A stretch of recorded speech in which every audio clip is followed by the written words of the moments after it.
આ તરફ હવે રાજકોટની વાત કરીએ તો રાજકોટમાં નવરાત્રીમાં શાંતિ ડહોળવાનો હીન પ્રયાસ શરૂ થયો છે। દૂધની ડેરી, ભેલવાસ સહિતના વિસ્તારોમાં આઈ લવ મોહમ્મદના પોસ્ટર્સ લાગ્યા છે। પોસ્ટર્સ વિવાદને પગલે રાજકોટ પોલીસ હવે એલર્ટ થઈ ગઈ છે। રાજ્યભરના વિવિધ શહેરોમાં મુસ્લિમ વિસ્તારોમાં આઈ લવ મોહમ્મદના પોસ્ટર્સ લાગી રહ્યા છે। જો કે હાલ પોલીસ દ્વારા પોસ્ટર હટાવવામાં આવ્યા છે। તો આ અંગે પણ વિવાદ સર્જાયો છે। સંવાદદાતા અંકિત અમારી સાથે જોડાઈ ગયા છે। અંકિત, નવરાત્રીમાં શાંતિ ડહોળવાના પ્રયાસ અને આઈ લવ મોહમ્મદના પોસ્ટર લાગી રહ્યા છે, શું અપડેટ મળી રહ્યું છે?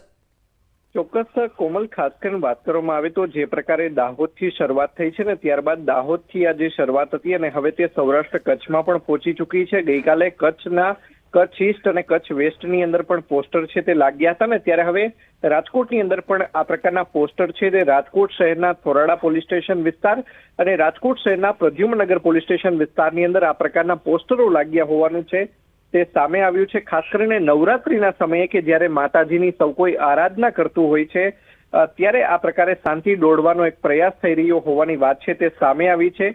દૂધની ડેરી તેમજ ભીલવાસ સહિતના વિસ્તારોમાં આઈ લવ મોહમ્મદના છે તે પોસ્ટર લાગ્યા છે અને પોસ્ટરના વિવાદને પગલે રાજકોટ પોલીસ છે તે સતર્ક બની ચૂકી છે। રાજકોટ શહેર પોલીસ દ્વારા જે મુસ્લિમ સમુદાયના જે આગેવાનો છે તેમની સાથે બેઠક પણ કરવામાં આવી હતી। શાંતિ અને સુલેહનો કોઈ પણ જાતનો ભંગ ન થાય રાજકોટ શહેરમાં। જી અંકિત, સમગ્ર માહિતી બદલ આપનો આભાર। બનાસકાંઠા જિલ્લાના દાંતા ખાતે પણ પોસ્ટર વિવાદ સામે આવ્યો છે। દાંતા તાલુકાના ખાડિયા વિસ્તારમાં આવેલી જુમા મસ્જિદ પાસે આઈ લવ મોહમ્મદ લખેલા પોસ્ટર લાગતા ચકચાર મચી ગયો છે। ગાંધીનગર બાદ હવે દાંતામાં પણ આવા પોસ્ટરો જોવા મળતા તંત્ર હરકતમાં આવી ગયું છે।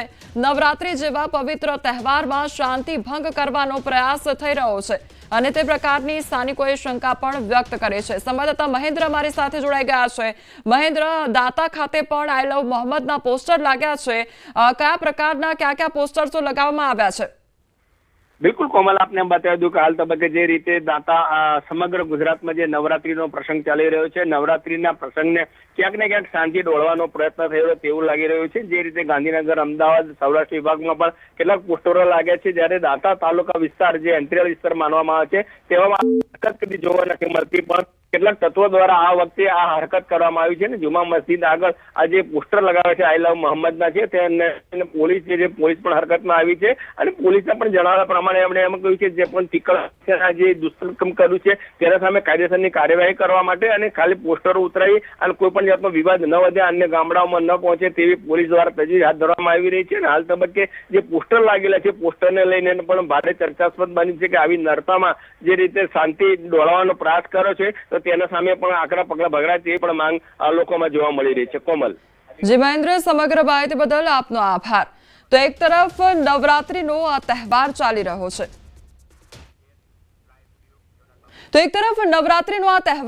રહ્યો છે માતાજીની આરાધના કરવાનો આ અવસર છે, પરંતુ આ અવસરમાં જ અશ્લીલ હરકતો થઈ રહી છે। ક્યાંક વિડીયો એવા વાયરલ થઈ રહ્યા છે, ક્યાંક પોસ્ટર્સ લગાવવામાં આવી રહ્યા છે, ક્યાંક વિધર્મીઓને એન્ટ્રી આપવામાં આવી રહી છે। આ તમામ મુદ્દાઓ પર આજે ચર્ચા કરવી છે અને સવાલો કરવા છે। આપણી સાથે યોગી દેવનાથજી બાપુ આપણી સાથે જોડાયા છે, જેઓ રાષ્ટ્રીય હિન્દુ સંઘના સંયોજક છે। સૌથી પહેલા તો બાપુ, આપનું ન્યૂઝ 18 ગુજરાતીમાં સ્વાગત છે। હવે સૌથી પહેલો સવાલ મારે એ કરવો છે કે આ અવસર એ આપણા માટે ખૂબ જ પવિત્ર અવસર છે, માની આરાધના કરવા માટેનો આ પાવન પર્વ છે અને આ જ પાવન પર્વમાં આ અશ્લીલ હરકતો કેટલી યોગ્ય છે? જે ચોક્કસ કોમલ, માં ભગવતીના તહેવારો છે, માં ભગવતીના આરાધનાના દિવસો છે, સનાતન પરંપરાના આ પવિત્ર દિવસો છે અને આ પવિત્ર દિવસોને અંદર અમુક ધંધાદારીઓ જે પોતાને ધંધેને લઈ અને સનાતન ધર્મને અને સનાતન પરંપરાને જો બદનામ કરવાનો પ્રયાસ કરે છે એ ચોક્કસ નિંદનીય છે। જે પણ લોકો છે આવા લોકોને ચિહ્નિત કરીને એ લોકો વિરુદ્ધ સખ્ત કાર્યવાહી થવી જરૂરી છે। સાથે સાથે એ પણ આપને માધ્યમથી હું કહેવા માંગુ છું કે પ્રશાસનને ક્યાં તકલીફ પડે છે, પ્રશાસન ક્યાં બંધાયેલો છે। આ લોકો જયારે નવરાત્રીની પરમિશન લેતા હોય છે તો એમાં શું એવું કહે છે કે અમે દાંડિયા માતાજીના ગરબા નહીં, ત્યાં ફિલ્મી ગીતો વાગશે અથવા તો અશ્લીલ ડાન્સ ત્યાં થશે, એવો હોય છે? અને અગર એવો નથી હોતો તો નવરાત્રીને નામે પરમિશન લે છે તો ત્યાં નવરાત્રી થવી જોઈએ. પ્રશાસનની એના અંદર ગાઈડલાઈન તૈયાર કરવી એ પણ જરૂરી છે. અમુક જગ્યાએ નવરાત્રીઓમાં આવા બધા હરકતો થતી હોય છે, આવી હલકટપણો થતો હોય છે, તો શું પ્રશાસન મુખ દર્શક બનીને બેઠો છે? દેવનાથ બાપુ, પ્રશાસનને એટલે એક્શન લેવો જોઈએ. જી, જ્યારે આવી ઘટનાઓ સામે આવતી હોય છે ત્યારે સવાલ આખરે એ જ થાય કે આજની પેઢીમાં આ શું સંદેશો જઈ રહ્યો છે? ખાસ કરીને જ્યારે સોશિયલ મીડિયાનો જમાનો છે, જ્યારે લોકો એકબીજાને જોઈને બધું શીખતા હોય છે, ત્યારે જ જો આ પ્રકારની ઘટનાઓ બનતી હોય તો પછી આ કયા સંસ્કારની આપણે વાત કરી રહ્યા છે, કયા સનાતન ધર્મની આપણે વાત કરી રહ્યા છે કે જે આવનારી પેઢીમાં આગળ જશે? ચોક્કસ આ સોશિયલ મીડિયાનો જમાનો છે ને, તમારો કોઈ બી એક ફોટો છે ને એ બહુ મોટો વાયરલ થઈ જતો હોય છે અને સમાજ ઉપર બહુ ખોટી ઇફેક્ટ પાડતો હોય છે. એટલે આવી ચીજોનો બિલકુલ ધ્યાન રાખવાનો છે. સાથે સાથે હું તો એટલો કહું છું કે ત્યાં હજારો લોકો ઉભા હોય છે અને એના મુખ દર્શક બનીને ઉભા હોય છે, કોઈ વિરોધ નથી કરતા. શું આપણો લોહી આટલો બધો પાણી થઈ ગયો છે કે આપણે આપણી ધર્મનો જે બદનામી થતી હોય છે, આપણે ધર્મનો નીચો દેખાડવાનો પ્રયાસ થતો હોય, શું આપણે વિરોધ નથી કરી શકતા? મારું માનવું છે કોમલ, ત્યાં હજારો લોકો સામે ઉભા હોય અને આવી ઓછી અને હલકી હરકતો થતી હોય છે તો બી એને રોકતા નથી. એટલે સમાજને આમાં જાગવાનું જરૂરી છે, સમાજને આગળ આવવાનું જરૂરી છે. હું એક અથવા તો 2-4 જણા આવીને આ લોકો આ વિષયને નહીં સુધારી શકીએ. બધાને સાથે મળીને આગળ આવવો જોઈએ. અને ધર્મ આપણા બધાનો છે, કોઈની એકની બાપની જાગીર નથી, બધાનો છે. અને ધર્મને જે પણ લોકો આવા અમુક લોકો જો ધંધો બનાવીને બદનામ કરવાનો જો પ્રયાસ કરતા હોય છે, આ લોકો વિરુદ્ધ અવાજ બુલંદ કરવો જરૂરી છે.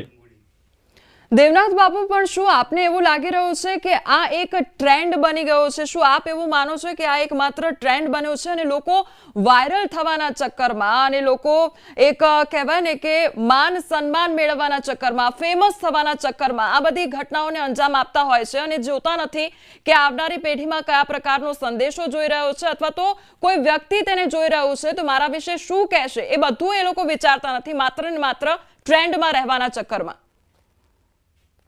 કોમલ, સીધી વાત છે, ગમે તેને ફેમસ થવો હોય એ થાય, અમને કોઈ વાંધો નથી, અમને કોઈ પ્રોબ્લેમ નથી. પણ અમને વાંધો એ છે કે અમારા ધર્મને બદનામ કરી અને પોતે ફેમસ થવા માંગતા હોય છે, એ કોઈ દિવસ ન બને.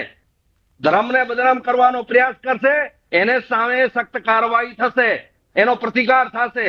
ધર્મને બદનામ કરવાનો પ્રયાસ કરશે, ભાઈ તમારે ફેમસ થવો તો ઘણી બધી જગ્યાઓ છે, તમે થઈ શકો છો, અમને કોઈ વાંધો નથી, અમે કોઈ ના નથી પાડતા. પણ ધર્મની જગ્યાની અંદર માં ભગવતીના આરાધનાના દિવસો હોય, પવિત્ર દિવસો હોય, સનાતન પરંપરાના પવિત્ર દિવસો હોય, પવિત્ર દિવસોની અંદર તમે એવી તુચ્છ, એવી હલકી હરકતો કરી અને ફેમસ થવાનો પ્રયાસ કરશો, આ બિલકુલ સહન થઈ શકે એમ નથી ને બિલકુલ ચલાવી લેવામાં નહીં આવે.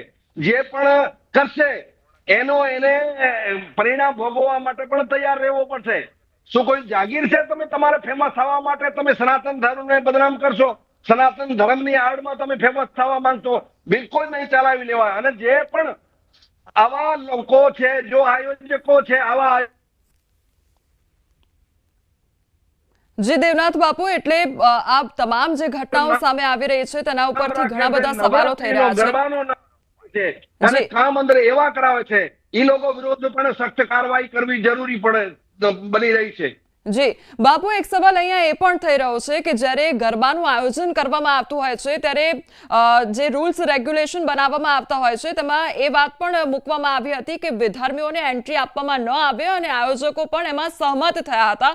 પરંતુ એવા કેટલાય ઠેકાણા છે કે જ્યાં આગળ વિધર્મીઓને એન્ટ્રી આપવામાં આવે છે અને ત્યારબાદ તેને લઈને પણ વિવાદ સર્જાતો હોય છે, એટલે તેમાં આપ શું ટિપ્પણી કરશો? કોમલ, આવી બધી ગાઈડલાઈન તૈયાર થતી હોય તો કોઈની હિંમત નથી પ્રશાસનને સામે આવો બધો કરી શકે. હું તો આ જ સવાલ કરું છું છે કે પ્રશાસન ક્યાં તકલીફમાં આવી ગયો છે? પ્રશાસનને એટલી શું મજબૂરી થઈ રહી છે કે આ લોકો વિરુદ્ધ સખ્ત કાર્યવાહી નથી કરી શકતા? શું પ્રશાસન ક્યાં દબાઈ ગયો છે? અને અગર આવી ગાઈડલાઈન તૈયાર થઈ છે તો એની શું હિંમત કે સનાતન ધર્મને આવો બદનામ કરવાનો પ્રયાસ કરે? અને કોમલ, હું તો અમુક જગ્યાએ સાંભળું છું કે વિધર્મીઓના સાથે ઇન્વેસ્ટ હોય છે, એમાં પૈસા રોકાણ હોય છે આવી મોટી નવરાત્રીઓ કરવા માટે. તો પ્રશાસનને ચોક્કસ આના ઉપર ધ્યાન રાખવું જોઈએ અને ધ્યાન રાખીને આવા લોકો જે પણ સનાતન પરંપરાને બદનામ કરવાનો પ્રયાસ કરે એ લોકો વિરુદ્ધ સખ્ત કાર્યવાહી કરવી જરૂરી છે.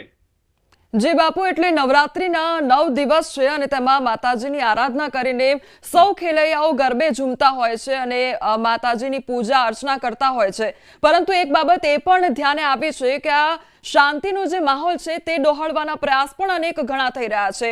પોસ્ટર્સ લગાવવામાં આવી રહ્યા છે, આઈ લવ મોહમ્મદના પોસ્ટર્સ ઠેર ઠેર લગાવવામાં આવી રહ્યા છે ઠેક ઠેકાણે. ત્યારે તેને લઈને આપ શું કહેશો કે આ કયા પ્રકારનો માહોલ ક્રિએટ કરવામાં આવી રહ્યો છે? શું શાંતિ ડહોળવાનો પૂરેપૂરો પ્રયાસ થઈ રહ્યો છે? ચોક્કસ કોમલ, દેશની અંદર અમુક છુપેલા બેઠા છે જો ગદ્દારો છે, દેશના દુશ્મનો છે. એનો પ્રયાસ છે કે દેશની અંદર ગૃહયુદ્ધ જેવી પરિસ્થિતિ સર્જન થાય. દેશની અંદર છુપે બેઠેલા જો દુશ્મનો છે એ ચાહે છે કે નેપાલ જેવી પરિસ્થિતિ થાય. પણ એટલો હું અહીંયા ચોક્કસ કહીશ કે અમારા દેશની અંદર તારે જો નેતૃત્વ છે, આવી હરકતોને બિલકુલ ચલાવી નહીં લેવાય અને નેપાળ જેવી પરિસ્થિતિનું સર્જન નહીં થવા દે. અને સાથે સાથે એજન્સીઓને ચોક્કસ સતર્ક રહેવો જરૂરી છે કે કોણ આવા લોકો જો ગદ્દાર લોકો છે દેશની અંદર છુપીને બેઠા છે, જો દેશના દુશ્મનો છે, એ લોકોને પકડી અને જેલની અંદર હવાલે કરવા જરૂરી છે. નહીં તો આ લોકો ખુલ્લા થશે તો એનો ચોક્કસમાં ચોક્કસ પ્રયાસ છે કે દેશને અંદર ગૃહયુદ્ધ જેવી પરિસ્થિતિનો સર્જન થાય. એટલા માટે આ લોકોને જલ્દી પકડી અને જેલને હવાલે કરવા જરૂરી છે. બીજી બાપુ બાબત એ પણ ધ્યાનમાં આવી છે કે રાજકોટનું એક નીલ સિટી ક્લબ જે દાંડિયા થતા હતા ત્યાં આગળ પણ એક બબાલ સર્જાઈ હતી કે ત્યાં આગળ જે અર્વાચીન દાંડિયા થવા જોઈએ તેના બદલે જે ફિલ્મી સ્ટાઇલના જે ગરબા હતા તે થઈ રહ્યા હતા. અને પૂર્વ ધારાસભ્ય કોંગ્રેસના આગેવાન સાથે બજરંગ દળના જે પણ આગેવાનો હતા તેમની વચ્ચે આખી બબાલ સર્જાઈ હતી. એટલે અર્વાચીન ગરબા ક્યાંક ભૂલાઈ રહ્યા છે અને ફિલ્મી ડાન્સો ઉપર ખેલૈયાઓ ગરબે ઝૂમી રહ્યા છે અને તેને લઈને પણ એટલી જ દલીલો થઈ રહી છે. એટલે ખેલૈયા તો શું છે કે તમે કોઈ બી આયોજન કરો છો તો એટલે ખેલૈયા રમવા વાળા લોકો પહોંચી જતા હોય છે. ખાસ કરીને જે આયોજકો છે, આયોજકોને એ તો ખબર હોવી જોઈએ કે અમે જે નવરાત્રીનો આયોજન કર્યો છે, માતાજીને નામે કર્યો છે, એને અંદર અમારે શું વગાડવો એ સુનિશ્ચિત કરવો જોઈએ. આ લોકોને એ કોઈ આ રમવા વાળાને નહીં હોય, એ જે આયોજક છે એને કરવો જોઈએ. અને જો પ્રાચીન ગરબા નહીં ને આજના જો ફિલ્મ ડાન્સના એવા ગીતો વગાડી જો નવરાત્રી કરે છે, એ લોકો સનાતન ધર્મના વિરોધી લોકો છે, સનાતનના દુશ્મન લોકો છે ને. આવા લોકો વિરુદ્ધ સખ્ત કાર્યવાહી થવી જોઈએ અને સમાજને પણ આગળ આવવો જોઈએ કે આવા લોકો જો સનાતન ધર્મને નામે, સનાતન ધર્મની પરંપરાને નામે, માતાજીને નામે પોતાના બિઝનેસ ચલાવવા માટે આવી તુચ્છ ભરી હરકતો કરે છે તો સમાજને પણ આ લોકો વિરુદ્ધ સામે ઉભો થવો જરૂરી છે. બાપુ, આપ સંયોજક છો રાષ્ટ્રીય હિન્દુ સંઘના અને આપે તમામ પેઢીઓ જોઈ છે, એ સંસ્કાર, એ સનાતન ધર્મ પણ આપે જોયો છે. ત્યારે આજની પેઢીમાં એ શું સંદેશો આપ મોકલવા ઈચ્છો છો અથવા તો આજની પેઢીને શું સંદેશો મળવો જોઈએ કે નવરાત્રી આખરે કેવી હોવી જોઈએ? કારણ કે સ્વાભાવિક છે કે આ 9 દિવસ છે એટલે તમામ લોકો આનંદ ઉલ્લાસથી આ તહેવારની ઉજવણી કરતા હોય, પરંતુ શું થોડીક માન મર્યાદાની જરૂર છે? શું કહેશો આજની પેઢીને? કોમલ, ચોક્કસ ન્યૂઝ